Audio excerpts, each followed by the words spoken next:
오늘부터 이제 우리 에스라서를 묵상합니다. 에스라서를 좀 이해하기 위해서는 역사적 배경을 좀 알아야 됩니다. 이스라엘이 주전 586년에 바벨론에 멸망을 당합니다. 이스라엘 멸망시킨 바벨론은 조금 있다가 또 메대와 바사라고 하는 나라로 나눠지게 됩니다.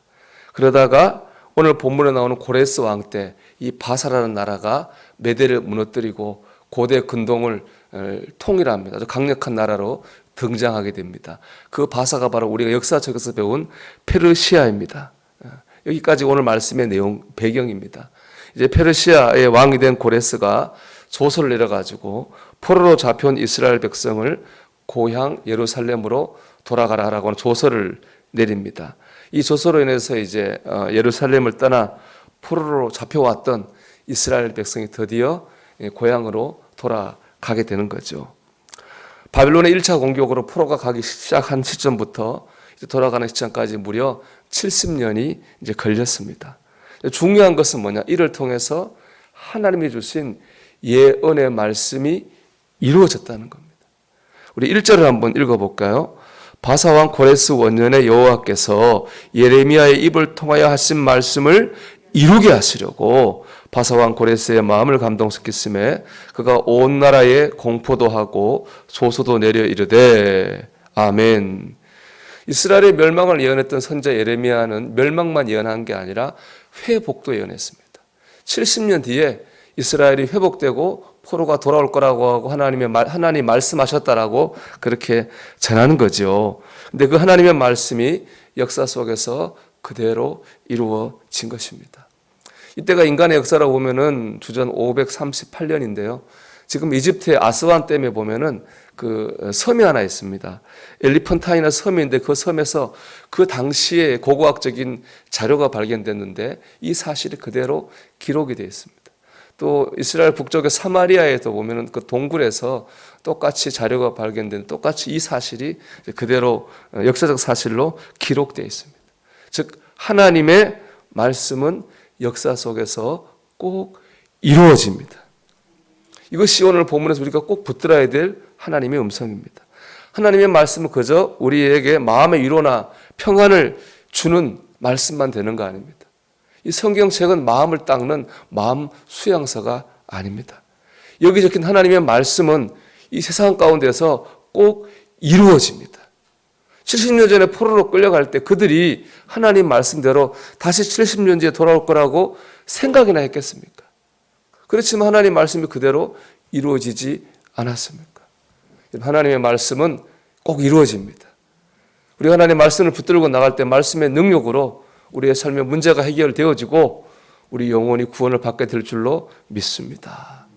하나님 말씀이 진리이기 때문에 하나님 말씀을 대한 우리 자세도 믿음이어야 됩니다. 우리 오늘 믿음으로 하나님을 말씀을 의지하고 믿음으로 말씀을 붙들고 믿음으로 순종해야 될 줄로 믿습니다. 두 번째로 하나님은 사람의 마음을 감동시키심으로 역사하십니다. 1절에 보면 이런 구절이 있잖아요. 바사왕 고레스의 마음을 감동시키심에 그가 온 나라에 공포도 하고 조소도 내려 이르되 하나님은 고레스 왕의 마음을 감동시키셨어요. 이 조서를 쓰도록 감동시키심으로 역사하신 겁니다. 이뿐 아닌데 하나님은 백성의 마음도 감동시키셨어요. 5절 한번 보겠습니다. 이 유다와 베냐민 족장들과 제사장들과 레위 사람들과 그 마음이 하나님께 감동을 받고 올라가서 예루살렘의 여호와의 성전을 건축하고자 하는 자가 다 일어나니 하나님은 거기 살던 이스라엘 백성의 마음도 감동시키셨어요. 생각을 해보세요. 70년을 이 포로로 와서 그 땅에 살았어요.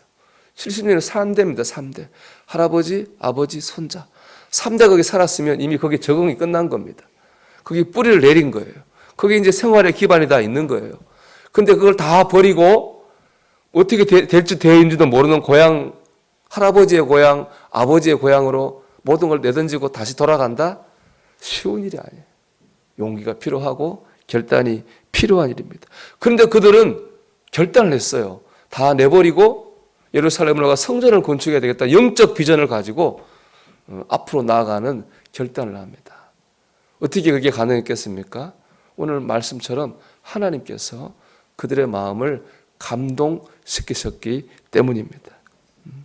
하나님은 왕의 마음도 감동시키시고 이스라엘 백성의 마음도 감동시키셨습니다.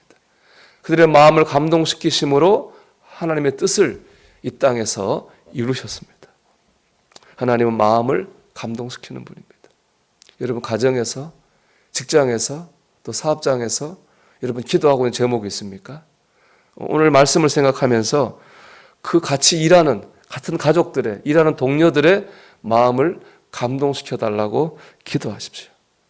남편의 마음을 감동시키고, 아내의 마음을 감동시키고, 자녀의 마음을 감동시키고, 직장에서 일하는 사람들의 마음을 감동시키고, 우리 사업의 계약자나 파트너들의 마음을 감동시켜 달라고 기도하십시오.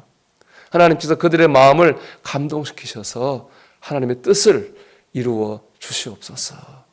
여러분 이렇게 기도하시기 바랍니다. 왜냐하면 하나님은 사람의 마음을 감동시키셔서 뜻을 이루시는 분이기 때문에 그렇습니다. 특별히 무엇보다 내 마음을 감동시켜 달라고 기도하셔야 됩니다. 세상에서 제일 쉬울 것 같은데 오히려 제일 어려운 게 뭐예요? 내 마음을 내가 조절하는 겁니다. 내 마음이 내 마음대로 안 됩니다. 긍정적인 마음을 가지고 살면 좋다고 하는 걸 모르는 사람은 없어요. 근데 내 마음이 그렇게 안 됩니다. 걱정과 염려가 나를 지배하는 거죠.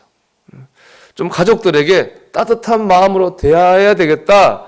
그런 마음을 가져도 그걸 내가 조절하지 못해서 짜증을 내고 말이죠. 상처를 주고 하지 않습니까? 좀 너그러운 마음을 가져야 되는데, 좀 겸손한 마음을 가져야 되는데, 그런 생각을 하는데 내 마음이 내 마음대로 안 되어서 우리가 은혜로운 삶을 살지 못할 때가 많습니다. 우리는 그렇기 때문에 무엇보다 기도해야 됩니다. 주님, 내 마음을 감동시켜 주시옵소서. 내 마음을 감동시키셔서 하나님의 뜻 우리 가정과 내 삶 가운데에 이루어지게 해 주시옵소서라고 우리는 기도 드려야 됩니다. 오늘도 여러분 기쁘고 감사한 마음으로 살게 해달라고 기도하십시오. 오늘도 좋은 마음으로 사람들을 대하게 해달라고 기도하십시오.